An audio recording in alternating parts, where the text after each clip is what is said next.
Hey, welcome again, and we are on 11-2 now as we continue with World War One, and we start to get the United States starts to get ready.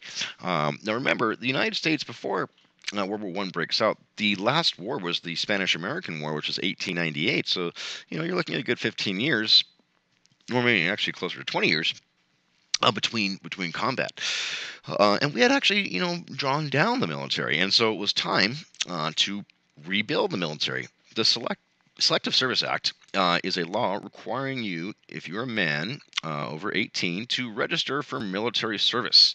Now, this makes you eligible to be drafted. It doesn't mean that you are going to be drafted, but it puts your name into a big, huge pot, and from that pot, the names are drawn.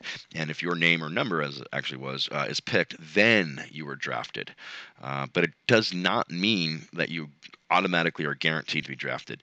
Now, of course, the I want you was, well, if we get enough volunteers, then we won't need to have a draft. And there were a lot of people that volunteered as well. The convoy system, this is where you'd put the merchant ships or the supply ships. They would travel in groups on the insides, and on the outside, you'd have lines of protection.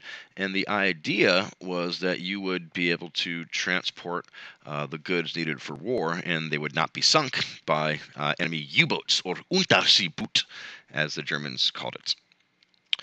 The American Expeditionary Force, also known as the AEF, this is just a name given to the American military force that fought in World War One. This is the group, the whole large group, the whole collective group is called the AEF, or the American Expeditionary Force. John J. Pershing was the leader. He was the commander, and you might recognize that name from a while back, where he was the person who tried to capture Pancho Villa, but ultimately did not do so.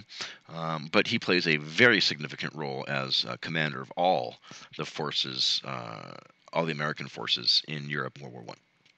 Eddie Rickenbacker. This is an American ace, a fighter pilot, one of the first American aces.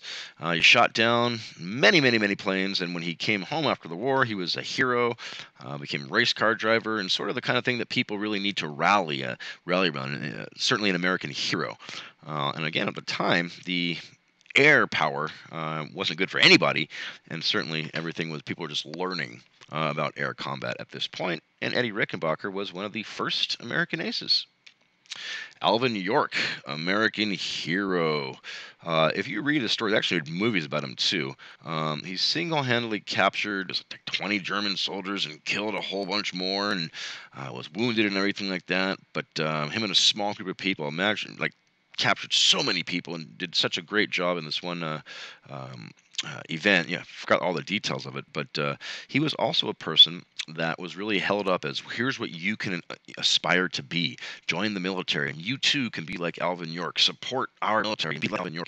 Very, very useful for the United States propaganda, and also a hero back home. I also made movies about him as well. A conscientious objector. Now, this is interesting. This is a person who believes fighting is morally wrong and therefore does not want to serve in the military. And this is still an issue, and you have to be able to demonstrate that your moral or religious beliefs are so sincere that if you were forced to fight, that it would be equal to the worst thing that could happen to you. Like you would be, damned in hell according to your religious beliefs.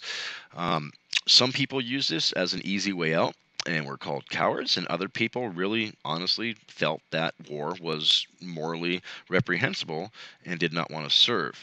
Most of the time, people were looked at as cowards if they chose this way, whether or not they sincerely believed it.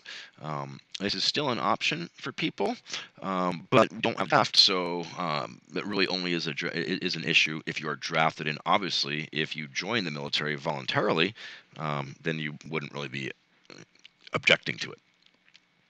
Armistice, truce agreement, and of course, on the 11th day of the 11th hour of the 11th month, the United States actually did not sign, but the war was over, and we had a truce agreement. Now, of course, the United States did agree to the armistice, but ultimately, the peace treaty, the United States, as we'll see, did not agree to.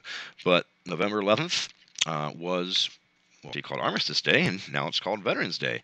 And the reason it's Armistice Day is because that's when the truce agreement was signed that at least brought an end to the fighting in World War One. As we'll see, when the treaties are all finally done, it really just sets things up for an even worse time. All right. Well, thank you for watching.